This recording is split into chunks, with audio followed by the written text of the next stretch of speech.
அடுத்த டிப்ஸ் பார்த்திங்கன்னா, நம்ம குக்கரில் சாம்பார், பருப்பு இந்த மாதிரி ஏதாச்சும் ஐட்டம்ஸ் நம்ம வந்து வேக வைக்கும்போது அது ரொம்ப அதிகமாக பொங்கி வெளியில் வலியும். அந்த மாதிரி பொங்காமல் இருக்கணும் அப்படின்றதுக்காக நம்ம சமைக்கிற எண்ணெய் எந்த எண்ணெயாக இருந்தாலும் பரவாயில்லை, கொஞ்சமாக லைட்டாக எடுத்துட்டு இந்த மாதிரி ஹோல்ஸில் எல்லாத்துலேயுமே எண்ணெயை நம்ம தடவி விட்டுக்கணும். அந்த ரப்பர்லேயுமே நம்ம நல்லா ஆயில் விட்டு தடவி விட்டுட்டு இப்போ நம்ம மூடியை போட்டு மூடிட்டு நம்ம சமைக்கும்போது அதிகமான அளவு ரொம்ப பொங்காமலும் இருக்கும்.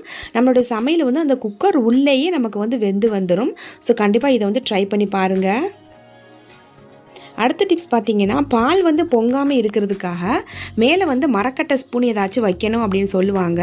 பட் இந்த மாதிரி ட்ரிக் வந்து ரொம்ப ஃபுல் ஃப்ளேமில் வைக்கக்கூடாது. நம்ம அவசரமாக ஏதாச்சும் வேலை இருக்குது அப்படிங்கிற பட்சத்தில் ஒரு மீடியம் ஃப்ளேமில் வச்சுட்டு நீங்கள் உள்ளே ஒரு ஸ்பூனை வச்சுட்டிங்க அப்படின்னா அந்த பால் வந்து கொதிச்சுட்டே இருக்கும், அதே நேரத்தில் பொங்கியும் வலியாமலும் இருக்கும். இந்த மாதிரி வீடியோஸ் பார்த்துட்டு